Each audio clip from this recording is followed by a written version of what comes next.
महाभारत में मुख्यतः चंद्रवंशियों के दो परिवार कौरव और पांडव के बीच हुए युद्ध का वृत्तांत है। 100 कौरवों और 5 पांडवों के बीच कुरु साम्राज्य की भूमि के लिए जो संघर्ष चला, उससे अंततः महाभारत युद्ध का सृजन हुआ। इस युद्ध को हरियाणा में स्थित कुरुक्षेत्र के आसपास हुआ माना जाता है। इस युद्ध में पांडव विजयी हुए थे। सो फ्रेंड्स, आज का वीडियो स्टार्ट करते हैं। अगर आप हमारे चैनल में नए हैं, चैनल को सब्सक्राइब करें और अपने फ्रेंड्स के साथ जरूर शेयर करें। महाभारत युद्ध का मुख्य कारण दुर्योधन का अहंकार था। वह पांडवों को एक सुई के बराबर की भूमि देने को तैयार नहीं था। द्रौपदी का दुर्योधन को अंधे का पुत्र कहकर पुकारना भी एक कारण माना जाता है। कौरवों और पांडवों का आपस में जुआ खेलकर द्रौपदी को दांव पर लगाना भी युद्ध का एक महत्वपूर्ण कारण है। महाभारत युद्ध होने का मुख्य कारण कौरवों की उच्च महत्वाकांक्षाएं और धृतराष्ट्र का पुत्र मोह था। कौरव और पांडव चचेरे भाई थे। वेदव्यास जी से नियोग के द्वारा विचित्र वीर की भर्या अंबिका के गर्भ से धृतराष्ट्र और अंबालिका के गर्भ से पांडु उत्पन्न हुए थे। महाभारत में हम सभी ने सुना है और टेलीविजन के पर्दे पर इसे देखा भी गया है।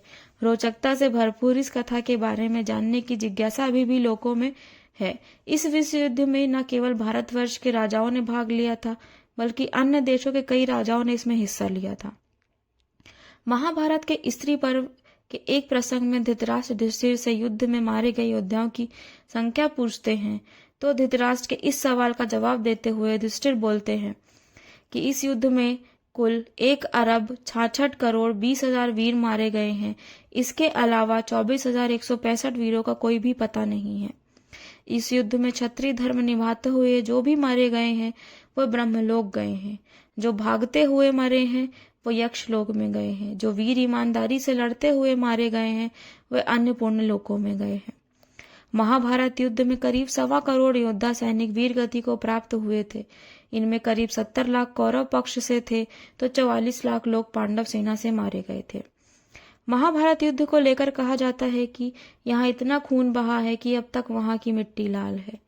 महाभारत युद्ध खत्म होने के बाद कौरवों से लड़ने वाले 3 योद्धा अश्वत्थामा, कृतवर्मा और कृपाचार्य बचे, जबकि पांडवों की ओर से 5 भाइयों समेत 14 लोग जीवित बचे। इसके अलावा युद्ध शुरू होने से पहले ही सौतेले भाई दुर्योधन का साथ छोड़कर पांडव के साथ आ चुके युयुत्सु भी जीवित बचा।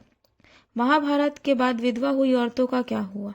इस युद्ध में मारे गए वीर योद्धाओं की पत्नियों ने अपना सब कुछ युद्ध के मैदान में ही खो दिया था, क्योंकि एक औरत के लिए उसके पति ही सब कुछ होता है। अपने पति की मृत्यु के बाद सभी विधवा महिलाएं उदास रहने लगी और दिन रात रोते हुए मूर्छित होकर जमीन में गिर जाती थीं।